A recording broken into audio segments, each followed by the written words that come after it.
하세요. 올해 29살이고 몇 달 뒤 결혼을 앞두고 있던 여자입니다. 다만 지금은 결혼을 취소하고 파혼을 하게 되었네요. 저와 결혼할 예비 신랑이었던 남자친구와는 지인의 소개로 만나게 되었습니다. 연애 1년, 짧은 기간이지만 저에게 맞춰주고 저를 지극정성으로 아껴주는 모습에 결혼을 결심하게 되었고, 이 남자의 청혼에 응하게 되었습니다. 예비 신랑은 정말 저에게 헌신적이었어요. 파혼을 결정함에 있어서도 사실 속으로는 이 남자가 진짜 잘못한 게 있나? 하는 생각도 몇 번을 하게 되었습니다. 말씀드렸다시피 연애하면서 저에게 참 잘했어요. 저도 연애 경험이 아예 없던 것이 아니라 전에 만나던 사람들과 비교될 정도로 저에게 지극정성인 모습이 신기해서 오빠 같은 사람은 처음이라고 물으며 제가 그렇게 잘해줄 정도로 좋은 거냐고 물어본 적이 있어요. 예비 신랑은 저에게 자기가 저를 좋아하는 것도 있기는 하지만 자기는 자기 아버지가 어머니에게 하는 걸 보고 잘한 게 있어서 더 그런 것 같다고 하더라고요. 이렇게 말한 것처럼 예비 신랑은 부모님에 대한 자부심이 엄청 강한 사람이었어요. 두 분이 사이가 좋다는 걸 입버릇처럼 말하곤 했으니까요. 결혼을 약속하기 전인 연애하던 시절에도 저에게 두 분을 직접 만나게 해주고 싶다고 몇 번이나 말했었습니다. 그 당시에는 연애를 하던 시절이라 부모님까지 만난다는 건 부담이 되어서 거절했는데 결혼을 약속한 뒤로는 부담스럽다는 이유로 만나지 않을 수도 없는 노릇이잖아요. 그래서 저는 처음으로 예비 시부모님이 될 두 분을 만나게 되었습니다. 실제로 두 분을 처음 뵈었을 때는 예비 신랑이 한 말이 과장이 하나도 없다고 해도 무방할 정도로 두 사람 사이가 좋았습니다. 매일 집에서 같이 시간을 보낼 텐데도 뭐가 그리 좋으신지 두 분은 잠시도 떨어져 계시지 않았어요. 적당히 거리감 두고 어쩔 때는 두 사람이 정말 서로 좋아서 같이 사는 게 맞는 건가 싶을 정도로 행동하시는 우리 부모님들과는 조금 달라 보였어요. 무작정 보기 좋다고만 말하기는 애매할 정도로 그 표현들이 너무 과하더라고요. 더군다나 저도 같이 있는 자리인데다가 처음 만나는 자리인데도 저는 전혀 신경을 안 쓰시는 것 같다는 생각이 들었습니다. 그래도 처음 만남이다 보니 식사를 하면서 이런저런 대화가 오고 가게 되었고 그때가 돼서야 저에게 여러 가지를 물어보시더라고요. 왜 우리 아들과 결혼을 결심하게 되었냐고 하는 질문에 제가 느낀 그대로 거짓 하나 보태지 않고 말씀드렸어요. 저를 너무 아껴주는 모습이 좋았다. 예비 신랑이 평소에도 두 분 이야기를 꺼내며 두 분께 배웠다고 말을 하고는 했는데 이렇게 직접 뵈고 나니 그 말이 거짓말이 아니었단 걸 알았다. 이런 말 하면서 적당히 예비 시부모님께 아부도 조금 섞었고요. 두 분도 제 대답에 흡족하셨는지 환하게 웃으면서 좋아하시더라고요. 그렇게 예비 시부모님과의 첫 만남은 어려움 없이 지나가게 되었습니다. 그런데 제가 조금 스트레스를 받기 시작한 건 그 뒤로 약간씩 변하기 시작한 예비 신랑의 태도였습니다. 둘이서 하는 데이트에 자기 부모님들을 자꾸 부르기 시작했어요. 자기가 저랑 좋은 거 먹고 좋은 거 보러 다닐 때마다 자기 부모님은 여태껏 이런 거 누리지 못하고 살아오셨다는 생각하면 마음이 아프다면서요. 저는 솔직히 예비 시부모님하고 같이 데이트를 하고 싶은 생각은 하나도 없었고 불편하다는 생각밖에 없었습니다.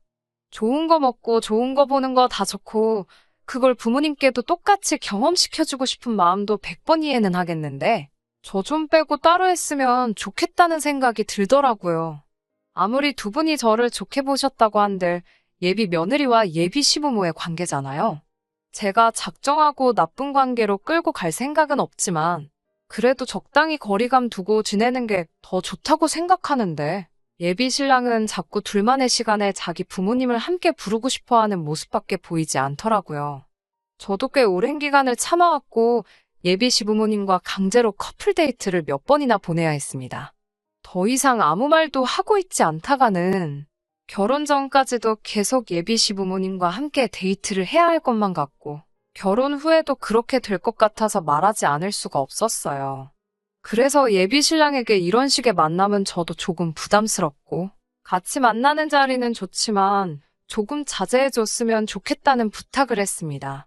예비 신랑은 심각한 표정으로 고민을 하더라고요.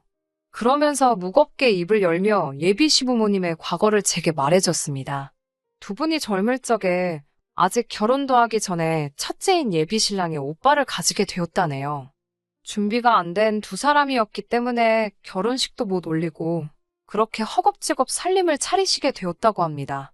그리고 그렇게 아버님도 안정적인 직장을 구하시게 되고 조금 숨을 돌릴 정도가 되던 시점에 둘째인 지금의 예비신랑을 갖게 되었다고 하네요.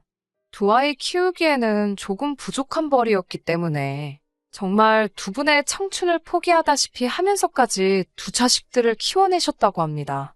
거기까지만 들으면 예비 시부모님들 정말 존경받아야 할 정도로 좋으신 분들도 많고 자식들이 부모님 이렇게 챙겨주는 것만 봐도 자식 농사도 성공하신 분들이 많습니다.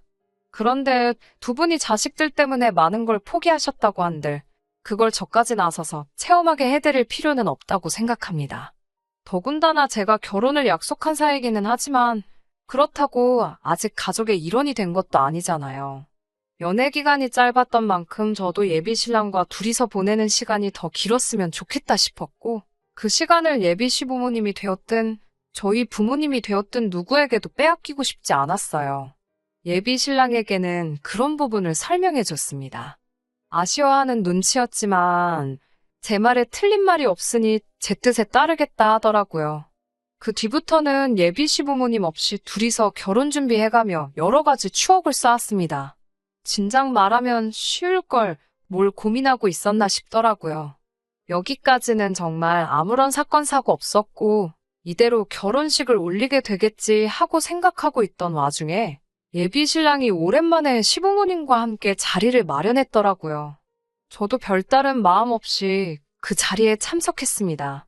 더 이상 예비 시부모님이 우리 데이트에 같이 나오시지 않기도 했었으니까요. 그런데 그 자리에서 예비 시부모님이 충격적인 발표를 하더군요. 예비 신랑과의 데이트를 함께 즐기는 걸 훨씬 더 초월한 말도 안 되는 사안을 마치 그렇게 할 것이라고 통보하듯이 전하셨습니다.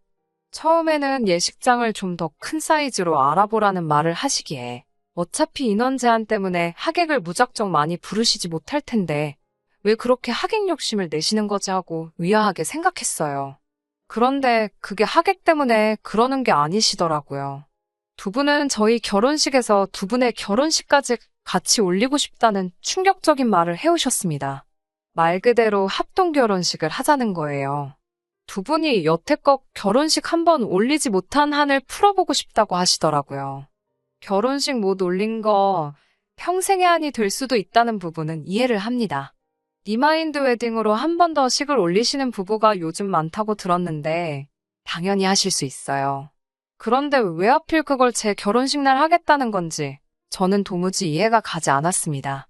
하객으로 친척이나 지인들까지 다 올 텐데 온 김에 한 번에 해버리는 게 좋지 않냐고 하시는데 도무지 저에게는 그게 설득처럼 들리지 않고 억지를 부린다는 느낌을 받게 하더군요. 옆에서 예비 신랑은 한술 더 떠서 이미 이 사실을 알고 있었던 것 마냥 저한테 그렇게 해줄 거지? 하면서 기대하는 눈빛을 보내고 있고 또 다른 효자인 아주버님도 따라오셔서는 저보고 꼭 그렇게 해달라고 하더라고요. 상식이 있다면 제가 거부감 느끼는 게 당연한 일일 텐데 거기에 온 가족이 나서서 왜 이해를 못 해주느냐는 듯이 저를 오히려 나쁜 사람으로 몰아가고 있으니 아주 미치고 팔짝 뛸 노릇이더라고요. 점점 열불이 나기 시작하다가 결국에는 저도 폭발을 하게 되었습니다. 결혼을 아직 안 한 아주버님에게는 그렇게 하고 싶으면 네 결혼식 날 해드려라. 나는 내 결혼식 날 죽어도 못하겠다라고 말해줬습니다. 이미 질러버린 이상 예비 시부모님께도 아무 말 하지 않을 수 없었어요. 두 분이 어떤 인생을 살아오셨는지는 두 분 아들한테 몇 번이고 들어서 잘 알고 있다. 그래도 이건 너무 경우가 아닌 것 같다. 하객을 이유로 우리 결혼식에서 두 분이 식을 올리는 것 또한 이해가 되지 않는다. 두 분의 결혼을 축하해줄 분들이라면 두 분이 따로 식을 올린다고 해도 참석해 주실 거고 축복해 주실 거라고 생각한다. 혼주석에 계셔야 할 분들이 신부 입장할 때 나란히 웨딩드레스 입고 나오는 모습 생각해봐라. 생각만 해도 우습지 않느냐고요. 혼주석에 앉아 계시는 우리 부모님은 또 무슨 잘못이냐? 아무리 그래도 사돈이 될 사람들인데 너무 쉽게 생각한 것 아니시냐고. 할 말 다 떠들고 나니까 저도 더는 할 말이 없고 이제 이 사단이 난 거? 저는 이 결혼 안 해도 그만이니까 알아서 하시라고 하고 자리를 뛰쳐나왔습니다. 예비 신랑이 헐레벌떡 저를 쫓아나오길래 저한테 사과하러 온 건 줄 알았는데 자기 부모님들한테 말버릇이 그게 뭐냐고 화를 내더군요. 그래서 저도 너는 마누라 될 사람한테 그게 뭐 하는 짓이냐고 말하고 뺨싸다귀를 한 대 올려쳤습니다. 짝 하는 소리가 얼마나 크게 나던지 그 자리에서 묵었던 우라가 한 번에 날아가 버리는 듯한 기분이 들었어요. 너도 잘못 생각하는 거라고 정신머리 똑바로 박혀있는 놈이면 나서서 니네 부모님 결혼식을 네 결혼할 때 하자고 하는 거 아니라고. 하객들이 우리며 너네 부모님이며 얼마나 우습게 보겠냐고 한마디 했습니다. 정 두 분이 결혼식 못 올린 게 한이 되고 자식들인 니들한테도 한이 되었으면 어떻게든 따로 해드리는 게 맞는 거지. 돈 몇 푼 아껴보려고 니들 결혼식에 니네 부모님 결혼식을 끼얹는 게 말이나 되냐고. 니들이야말로 진짜 불효자가 아니냐고 소리를 박박 질렀어요. 그 사단이 났으니 결국 저는 파혼하게 되었습니다. 웃기는 사실은 제가 그렇게 소리치고 간 상황에서 예비 시부모님은 뭐라도 크게 깨달으신 건지 저를 엄청 마음에 들어 하셨다고 하네요. 제 똑부러진 모습이 엄청 마음에 드셨다고 하네요. 합동 결혼식이고 뭐고 다 안 할 테니 제발 우리 아들과 결혼해달라고 연락을 해오셨어요. 하지만 저는 싫다고 했습니다.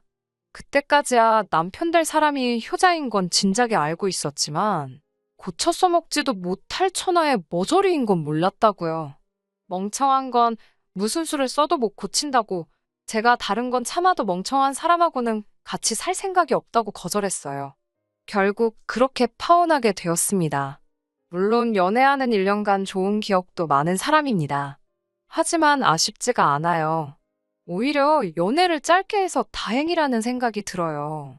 쓸데없이 더 시간 낭비할 이유가 없었으니까요. 전 예비 신랑도 잘 지냈으면 좋겠고 그 부모님들도 계속 화목한 가정 이루셨으면 좋겠습니다. 저랑 앞으로 2번 다시 엮이지만 않는다면 좋은 사람이고 좋은 분들이란 사실은 변함이 없으니까요.